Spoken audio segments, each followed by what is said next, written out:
Welcome back to Behind the Pixel. Welcome back. Yes, hello. Yes. I'm Kathryn. And I'm Will. And this is the podcast where we try to bridge the knowledge gap between those who buy creative content and those who make it. Yeah, see, not that easy to say. Today, we have a very, very special guest. Very special guest. Yeah, we're super excited to have him on. Always inspired by him. Yeah, definitely. So let me tell you a little bit about him. Myke Connolly is the standout truck king. Emphasis on king. Yeah. And he'll get into that. Yes, Yeah. but he's also the owner and the creator of multiple enterprises, including Standout Truck, Launch and Standout Content Creation Agency, Marketing and Cupcakes, Amazing and Delicious, and the Create Dope Stuff and Stay Sucka Free book program. So Myke has made his incredible work ethic a priority in everything that he undertakes and surrounds himself with others who have that same philosophy. We've known that firsthand. Yeah. We had a really good conversation with him today. It was great. We wore our hoodies in support. You'll get what we mean there. So we hope you're as excited as we were to talk with him and hear what he has to say. Yeah. Let's jump into it.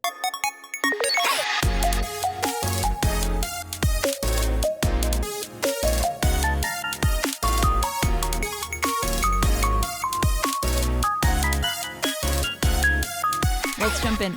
Myke, thank you so much for being here today. We really, really appreciate it. We are loving the office vibes that you have going on right now. So it is the best. Yes. So we're going to jump right into things. So I wanted to say, for those who are in our audience who might not know you, can you tell us a little bit about who you are and what you do? Yeah, thanks. First of all, thanks for having me. I'm Myke Connolly. I'm known as the Standout Truck King on all social media platforms. What I do, I own a digital billboard truck company called Standout Truck. I own a digital marketing agency called the Launch and Standout Agency. I also own a consulting business called Marketing and Cupcakes, where I teach business owners, business professionals, and those that aspire to be marketing in simple ways. I love marketing. I've been doing it since I was 9. It's like literally the only thing I know how to do to generate revenue to feed my family. So I do it a lot. I do a lot of it. And you guys are amazing. So when you asked me to be on your podcast, I had to say yes, because I know, as you know, my personal motto is create dope stuff and stay sucker free. And that's what y'all do. So that's why I'm here today. I've been trying to stay sucker free my whole life. Yeah. It's a good thing to be. That's I think we wear a lot of hats just being in our one sort of business here. You're doing it all, and we really respect everything that you're doing, because we know how much you both give back to the community and how much you're hustling and doing a great work for everybody. So we really appreciate that. Yeah, I was on like a call the other day that like inspired me to like just do way more, because you came out with the energy like, we you also gotta do this and you gotta do that. Don't we were talking about imposter syndrome, and it was like, don't worry about imposter syndrome, just do it. And it was very inspiring. I thank you for that. Are you talking about the random Zoom call that we did? Random Zoom that's call. An advantage to being. That's an advantage to being in the text list, because sometimes I just randomly like want to motivate people. Yeah. So it was like, I don't know, 8:30 in the morning. Probably like 8 o'clock in the morning. My brain was like, you got to talk to people about this. So I sent them a text class. And like we have about 30, maybe 40 people in that within like 10, 15 minutes. So that means, that's what happens when you add value to people. You give value to people and it comes. So thanks, Will, for shouting that out. One quick other shout out to acknowledge is that I saw a social post that you did recently that said it was something along the lines of like, dope people and smart people who are wearing hoodies are better than like fools and suckas in business suits. And so we're rocking the hoodies today to support that initiative. So it's all good. Yeah. So, dope people that did the mastery hours versus posers in suits. Because there's a lot of people that didn't do the mastery hours and they looked the part, right? And then they blocked the dope stuff from happening. So like I always rock with the people. I don't care what people look like, sound like, smell like, feel. I rock with the people that put the mastery hours in, because those are the people that help you get the results anyway. The posers, you end up spinning in circles because they don't know how to execute. So your mastery hours allow you to be able to execute things. And I find like most people that actually do the work, they care about the result in the work, not necessarily looking the part. I don't even know what that means. What does that mean to look like?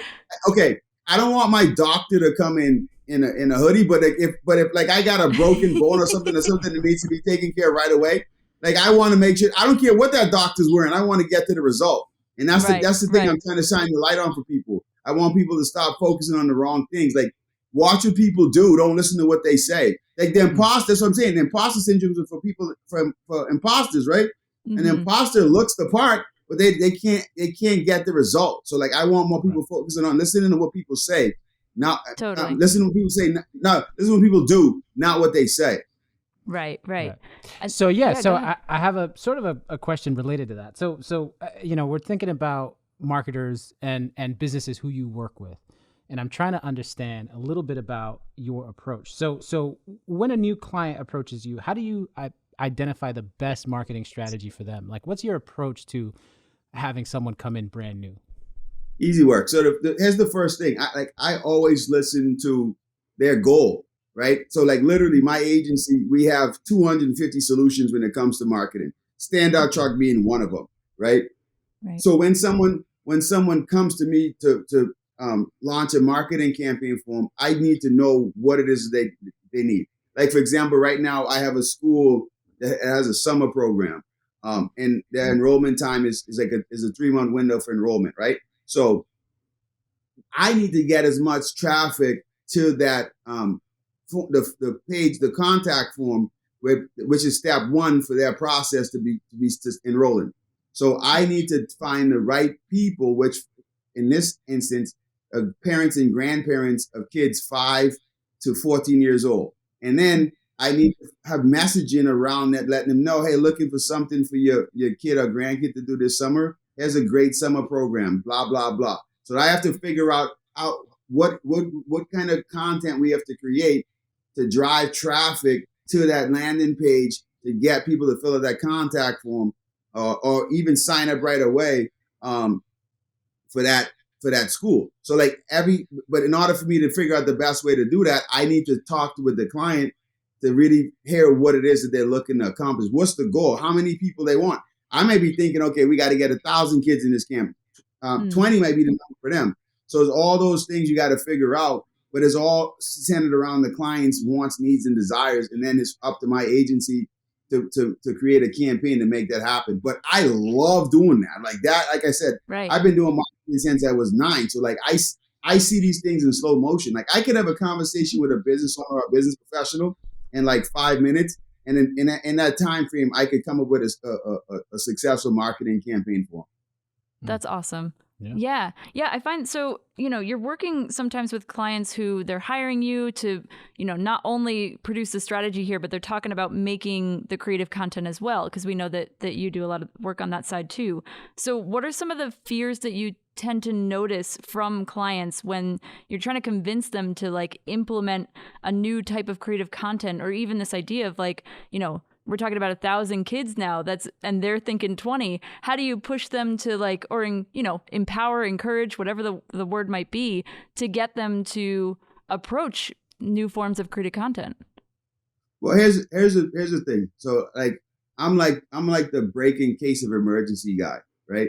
So like, they know they want that result. Okay, let's go to Myke, right? So that being said, by the time as they come to me, by the time as I discuss the strategy with them, they're normally open arms, because I have people that they try to do it on their own. Like I have people that never did marketing before. They're afraid, and that's why like I'm super transparent with my clients. It's like I always tell them, like, let me know your budget, and I don't talk about budget on some Sucka-ish where I could just run up the price. I talk about budget so I know how many strategies we could execute to get them to their goal. Right. And I tell my clients, like, if your budget is $500, if your budget is $50,000, the only difference is the amount of strategies we could put out. If it's $500, maybe we running some pay-per-click on Facebook. If it's $50,000, we're doing billboards, traditional billboards, standout truck, digital display ads. We're doing TV, we're doing radio. It's just more options to distribute the messages. So like once they understand that we craft something within their message. I mean, we craft something within their messaging within and distribute within that budget. It's good to go. So as far as like fear goes, man, marketing is not guaranteed, right? If it was guaranteed, I'd be a billionaire. But I believe in the best options to give them the best shot. Because like all what marketing is to me, my definition of marketing is telling people about things they would love if they knew it existed. So when they, based on the budget, we just telling that to more people. Like once again with the summer camp, we're telling parents and grandparents of children in the age range of 5 to 14 about a summer camp. So if we put that message in front of 200,000 grandparents and parents, like we should be able to get 50 to 1,000 people to that camp, depending on how long we run that campaign. So, or at least interested in it. So it's fun. And the thing with if you're in the marketing space, you have to be all about your clients' results. You can't just be about making the money, because in marketing, we make the money up front before the campaign runs. Once the clients pay for that campaign, like we already got our service fee is right there. So if you're just doing it for the money, you're never going to look into that client's campaign again. If you focus on the client's results, but throughout the whole duration of that campaign, you're going to be looking at the campaign. You're going to be tweaking and testing and telling the campaign, offering suggestions to optimize the campaign. And that's the kind of people when it comes to marketing, you want those kind of people handling your marketing budget. Because like I said, if you do that, then you'll start getting the result. And it's quick to find out if the results working too. Because like once you have like 100 people, say for example, it's an online offer. Once you have 100 clicks, you should see how many people converted. So that you almost immediately know your conversion rate. So like it's a lot of things that you could do. Like I obsess with this stuff, man. I love it. It's fun to me. It doesn't even feel like work. Right. So I want to tackle that a little bit more. So when a client comes to you and you propose a certain strategy or a certain thing, do you ever get those clients saying, well, I don't really want to do that, or I don't think my brand would go in that direction? Yeah. Do you ever get that? And so how do you deal with that? Yeah. Of course. So this is what I tell my clients. I go, I do marketing when it comes to my clients 2 ways. I do what I know works, and I do what the client says they want me to do. So it's up to you. It's a happy balance there. Yeah. And if they still fight with part of the strategy, I don't fight with them. I just optimize what they agree with, what they love, and or what they could comprehend, and then we go with that. And then if that doesn't produce more results, then I go, hey, we did that your way. Now let's try to add some of my way. Let's see if it makes a difference. But on the flip side too, I get a lot of clients that say, Myke, I trust you, because they watch the work. This is the thing. LBW, long, lonely, boring work. My body of work shows like I know how to get the result, right? So they trust me. Like trust is so important in it. And like my goal is to just not because I have trusted a lot of my clients. All I have to do is consistently be me and do what I say I'm gonna do for them. And what I was gonna say too, on the flip side, I also get clients that go, Myke, whatever you want to do, let's do it. Like for example, I have a guy, he called to get his ad on the truck because he is an event that's coming up. So he wants the truck driving around the event, letting people know about his product, right? Right. And then so what we did, I said, listen, we need to do a little bit of content marketing too. So now we end up doing a standout truck story, talking about him, talking about the business. And we're gonna run that as an ad, so people that in his target market would learn that story, right? And then what we're also gonna do is we're gonna do a little bit of a geo fencing. So when people go to the event, they're gonna see the truck, then they're gonna go to the event, they're gonna see this guy, and then 30 days after that, we're gonna do keyword targeting based on that geofence. And I'm geeking out a little bit. So everybody that's fine. That's awesome though. Yeah. Our audience will understand. Oh yeah. Yeah. Okay, and they'll be geeking out too. Yeah. Perfect. So everybody that was then in that area that would have seen the truck would then now for the next 30 days, this guy's ads are going to pop up on their devices, reminding them about him. So the odds of those people clicking on those digital display ads is going to be much higher, because the same ad that they saw in the truck, they would see, they would have already learned about the guy through the content marketing that we're doing with the standout truck story. And then the geo and the geo / geo keyword targeting gonna pop those ads. So that's giving him a better shot at the click. And this guy's he's an older gentleman. He goes, Myke, man, what you just said to me sounds like something from Star Trek, but you know what? I don't understand it, but let's do it. He said, if nothing else, I just want to try it. I want to be able to say I did that. So typically those are the type of people I attract as clients, because I love marketing so much. I can't have people that they're gonna come and steal that joy. So I'll turn down a campaign. It could be a $200,000 campaign, $5 million campaign. I turn it down if it's not gonna bring me joy. If it's gonna drain me, I don't want to do it. You got to remember, personal motto: create dope stuff and stay sucker free. Dope stands for deliver others positive energy and experiences. And suckers are dope too, but they drain others of positive energies and experiences. Right. If I got a client that's coming, or potential client that's coming to drain me, I got to stay sucker free. I can't let that money make me do something I wouldn't want to do. So I got to turn that money down. And that's not an easy thing to do, but I got to stay.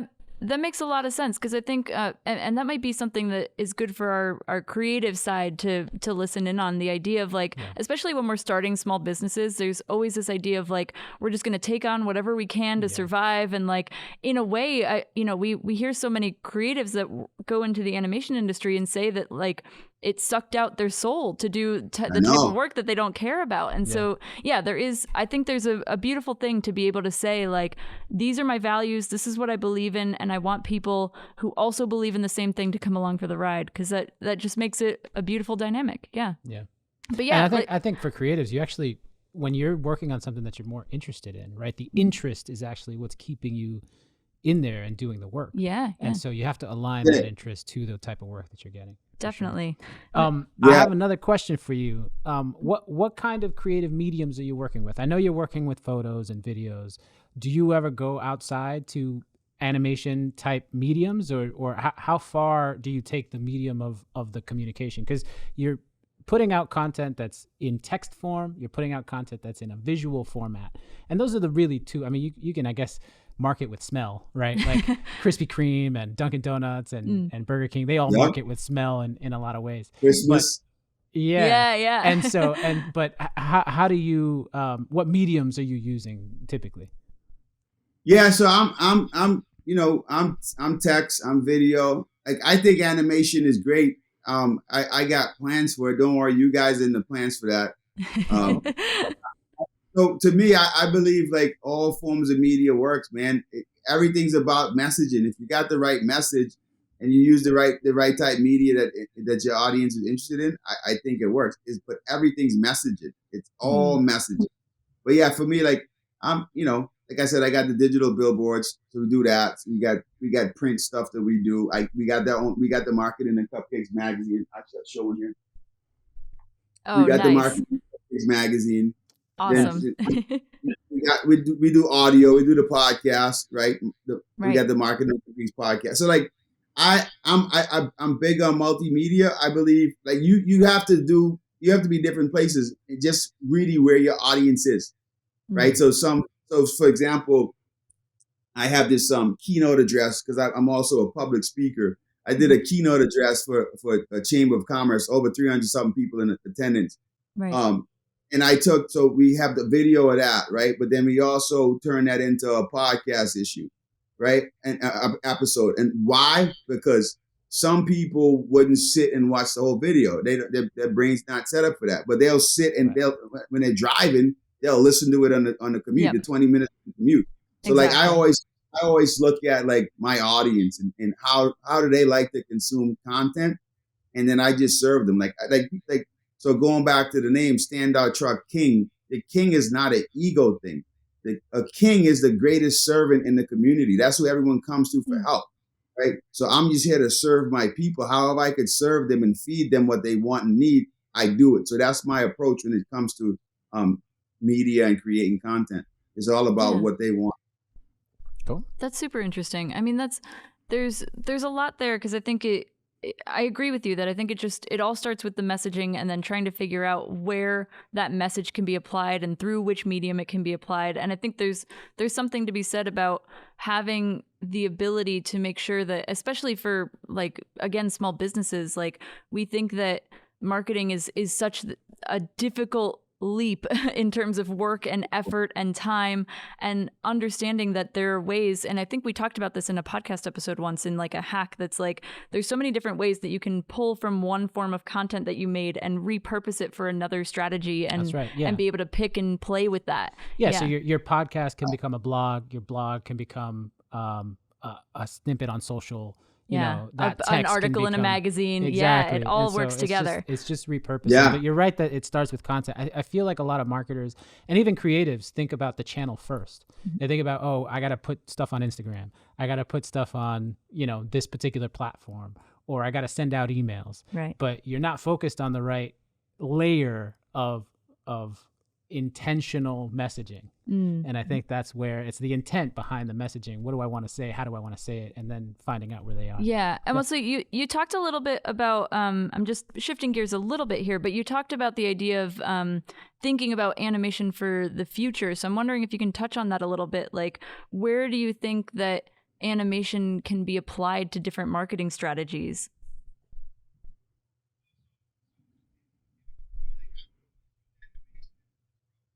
Mm-hmm.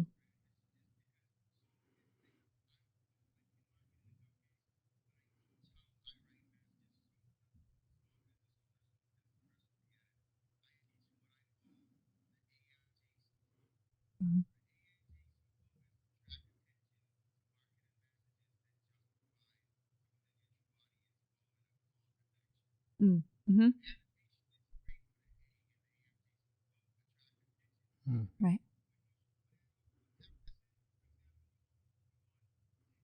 Mm-hmm.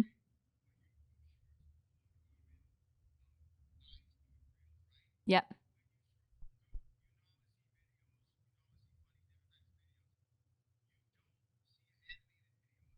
Yeah, totally agree.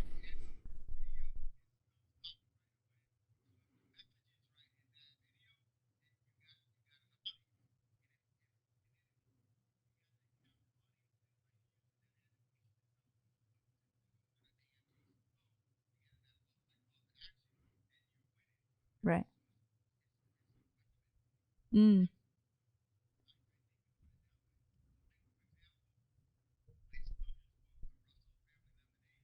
Yes. Mm-hmm. Yeah.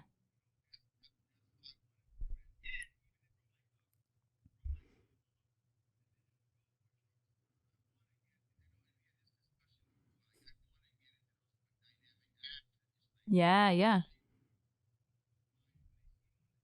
For sure. Right. Yeah.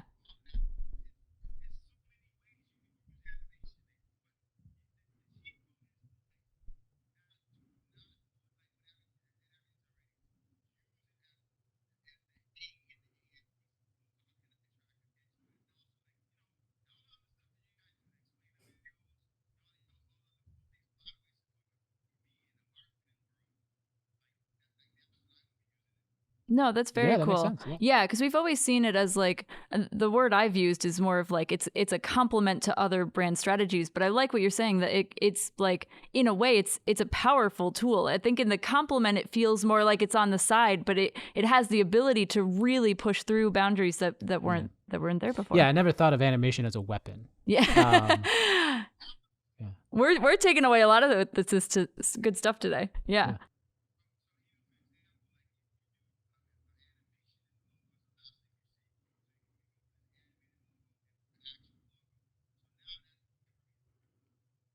Right.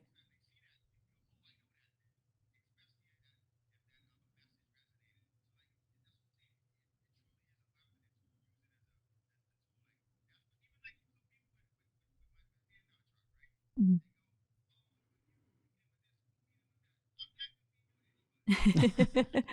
Yes. Right.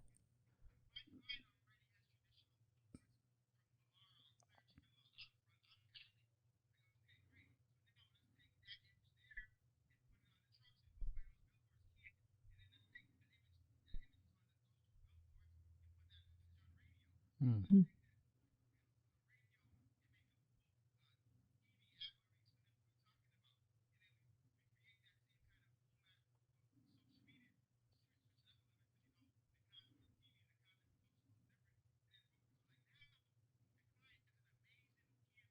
Mm-hmm. Right. Definitely.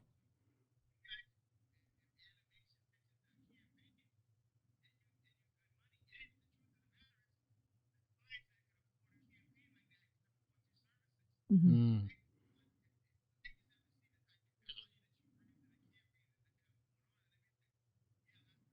Yeah. Right. Yeah, That makes perfect sense. Yeah. Awesome. So what do you see, what's the biggest barrier to entry when you're talking about animation and utilizing that for a campaign? Like, do you ever see what do you feel like the biggest hurdle is for people?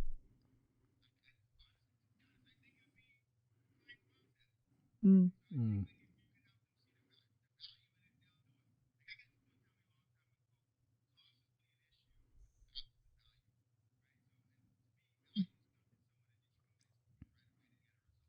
Mm.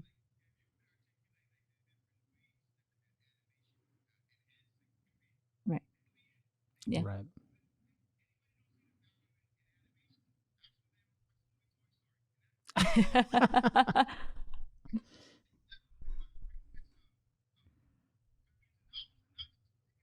Yep.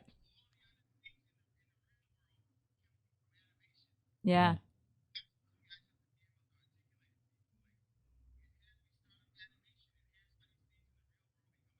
Mm. Yeah. Yeah, that's fair.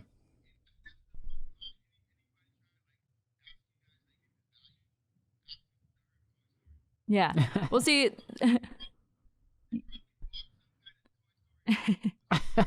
Oh, definitely. Yeah.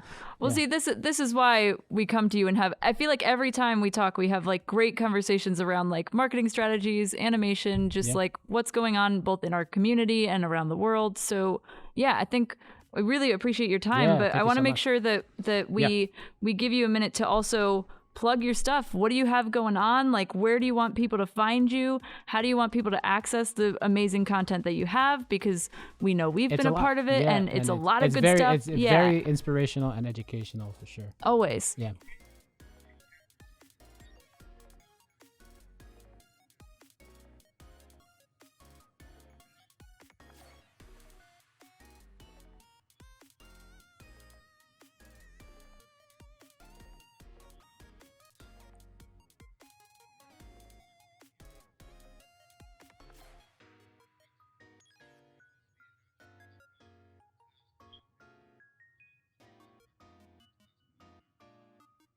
Awesome.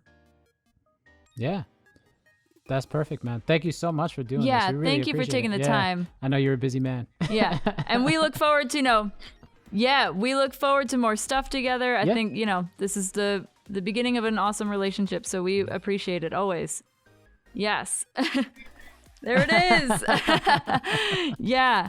Well, good luck with everything today. Have a good one. And we'll talk to you soon.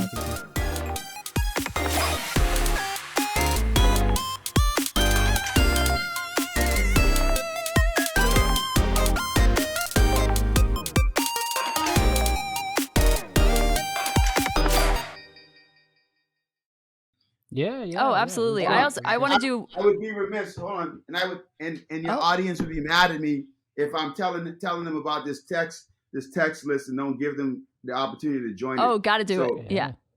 So let me give you this number. If you text the word MAC MAC to the number 413-251-6762, you could join the text list. That's where I share all the the marketing gems. We call them cupcakes.